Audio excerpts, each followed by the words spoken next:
अस्सलाम वालेकुम दोस्तों, कैसे हैं आप। मैं हूं उमर और आप देख रहे हैं आपका अपना YouTube channel movies inside Urdu. दोस्तों, आज हम सार सीरीज के पार्ट 4 के बारे में बात करेंगे। तो चलें शुरू करते हैं। फिल्म स्टार्ट होती है और शुरू में जिक्सा का पोस्टमार्टम होता हुआ दिखाया जाता है। डॉक्टर जिक्सा के मुख्तलिफ बॉडी पार्ट निकालते हैं और फिर जिक्सा के पेट से इन लोगों को एक टेप मिलती है। ये वही टेप होती है जिस पर पिछले पार्ट में जिक्सा ने वैक्स डाली थी ताकि वो इसे आसानी से निकल सके। ये इन्फॉर्मेशन पुलिस को दी जाती है और फिर पुलिस ऑफिसर होफमैन आता है। वो टेप इसी के लिए थी, जिस पर होफमैन परेशान हो जाता है कि जिक्सा की डेड बॉडी इसके सामने पड़ी होती है, फिर भी वो मरते हुए इसके लिए एक मैसेज छोड़ गया। और जिक्सा कहता है कि होफमैन, अब तुम भी मेरे गेम का एक हिस्सा हो। अगले सीन में हम दो आदमी को देखते हैं जो कि जिक्सा किलिंग का शिकार हो चुके होते हैं और ट्रैप में फंसे हुए होते हैं। इनमें से एक के होंठ सीले होते हैं और दूसरे की आंखें, ताकि ये आपस में बातचीत ना कर सकें। दोनों के गले में एक चैन डली होती है जो कि इनके दरमियान में रखी हुई एक मोटर से कनेक्टेड होती है। वो मोटर चैन को आहिस्ता आहिस्ता अपनी तरफ खींच रही होती है, इससे पहले कि दोनों क्रश होकर मर जाएं।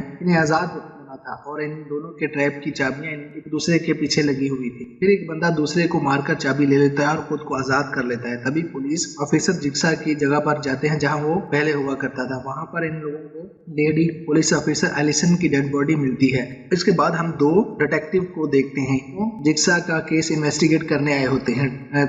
ट्रैप देखकर एक जासूस समझ जाता है कि ये जिक्सा या अमेंडा के ट्रैप नहीं है, क्योंकि वो इतनी ऊंचाई तक ट्रैप नहीं लगा सकते थे। इसका मतलब था कि कोई तीसरा भी इनके साथ था। अगले सीन में एक मास्क पहने हुए आदमी पुलिस ऑफिसर पर हमला करता है और जब वो होश में आता है तो वो देखता है कि वो अपने ही घर में बाथ टब में पड़ा होता है और सामने एक टीवी पर जिक्सा का मैसेज चलता है और उसे पता चलता है कि अब वो भी जिक्सा की गेम का हिस्सा बन चुका है। और उसे कहा जाता है कि एरिक और होफमैन को, जो कि अब ट्रैप में फंसे हुए हैं, खुद भी इसमें बचना है और इन दोनों को भी बचाना है। एरिक अभी भी जिंदा होता है। अब रिच को इन दोनों तक पहुंचने के लिए कुछ टेस्ट पास करने होंगे। इसका पहला टेस्ट इसके अपने ही घर में मौजूद होता है। वो एक रूम में जाता है तो एक लड़की मास्क पहने हुए एक कुर्सी पर बैठी होती है और उसके हाथ में एक टेप होता है और दीवार पर लिखा होता है, वो देखो जो मैं देख रहा हूँ। जैसे ही रिच इस औरत के पास जाता है, जिक्सा का मैसेज प्ले हो जाता है और कहता है कि इस लड़की की जरूरत है, मगर इसकी मदद करना रिच का काम नहीं है। रिच के लिए बेहतर होगा कि वो उसे ऐसे ही छोड़ के चला जाए, लेकिन रिच ऐसा नहीं कर पाता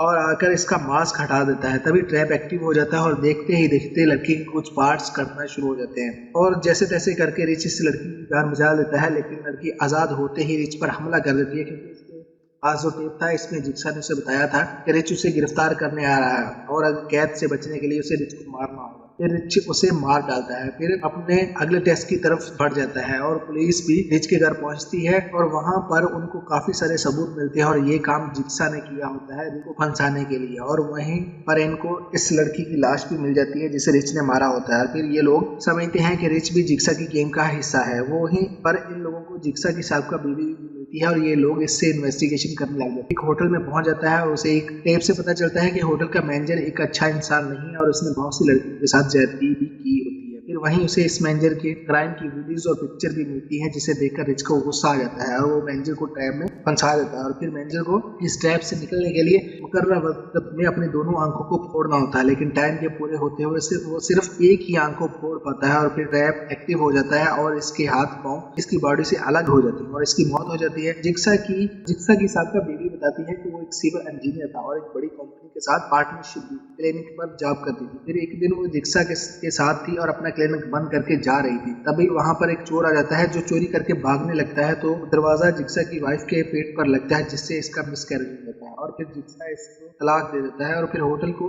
चेक करने से पता चलता है कि मरने वाला आदमी जिक्सा का बिजनेस पार्टनर था, जो कि पिछले कुछ दिनों से गायब था। दूसरी तरफ रिच अपने तीसरे टेस्ट को पार करने के लिए एक स्कूल में जाता है जहाँ पर वो पहले भी गया था, जो कि एक छोटी लड़की का केस था जिसको रिच साबित नहीं कर पाया था। वो इसलिए कि बच्ची ने डरकर बयान बदल दिया था। फिर रिच देखता है कि इस बच्ची के वालिदैन बंधे हुए हैं और इन दोनों में से सिर्फ एक को ही बचा सकता है।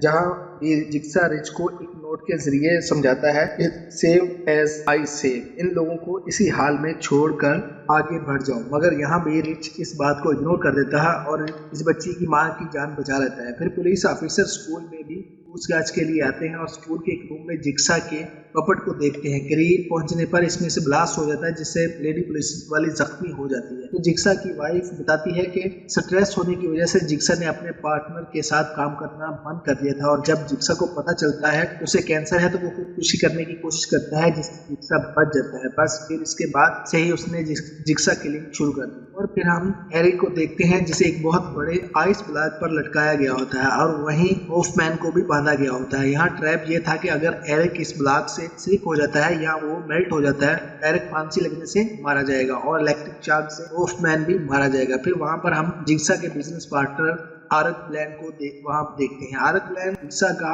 एक विक्टिम होता है और उसके गले के पीछे एक डिवाइस लगी होती है जो कि टास्क पूरा ना होने की सूरत में एक्टिव हो जाएगी और इससे इसकी जान चली जाएगी। वो यहाँ 90 मिनट पूरे होने का इंतजार कर रहा होता है कि जैसे ही टाइम पूरा हो वो वहाँ लगे हुए बटन को दबाकर तीनों को बचा सके, लेकिन अगर कोई इससे पहले आकर डोर ओपन कर देता है तो इससे एरिक के दोनों साइड पर लगी हुई डिवाइस आपस में कनेक्ट हो जाएंगी और इससे के सर के टुकड़े हो जाएंगे और इसके साथ ही होफमैन भी मारा जाएगा। अब फिर रिच भी वहां पहुंच जाता है और एरिक उसे कहता है कि वो दरवाजा ना खोले और एरिक के हाथ में एक गन होती है जिससे वो रिच पर शूट भी करता है, लेकिन रिच 1 सेकंड पहले दरवाजे खोल देता है और डिवाइस एक्टिव हो जाती है और एरिक के चेहरे के टुकड़े कर देते हैं। रिच इन सब का जिम्मेदार आरिक को समझता है और इस पर फायर कर देता है। तभी वहां पड़ा हुआ एक एप कार्ड ऑन हो जाता है और रिच को बताया जाता है कि वो आखिरी टेस्ट में फेल हो गया, जिसमें जिक्सा बताता है कि हर आदमी को बचाने का रिच का फैसला गलत था और रिच को ये समझाता है कि वो सबकी मदद के लिए नहीं बना। जिक्सा ने उससे ये सारी गेम प्लान की थी, लेकिन रिच ने कुछ भी नहीं सीखा और अपने साथ एरिक होफमैन और आरिक की मौत का भी जिम्मेदार बन गया। और फिर आगे चलकर पता चलता है कि होफमैन अभी भी जिंदा है, यानी अमेंडा के बाद होफमैन ही जिक्सा के लिए काम करता है और रिच को इस हालत में मरने के लिए छोड़कर चला जाता है। और आखिरी सीन में हम फिल्म के शुरू वाला सीन फिर देखते हैं कि यहाँ जिक्सा का पोस्टमार्टम चल रहा होता है और यहाँ हमें पता चलता है कि जिक्सा और होफमैन में पहले ही सब कुछ तय हो चुका होता है ताकि जिक्सा किलिंग रुक ना पाए और ये फिल्म यहीं पर खत्म हो जाती है। कैसी लगी आपको फिल्म की एक्सप्लेनेशन? प्लीज कमेंट्स करिए, लाइक करिए, शेयर करिए, सब्सक्राइब करिए। Thanks for watching.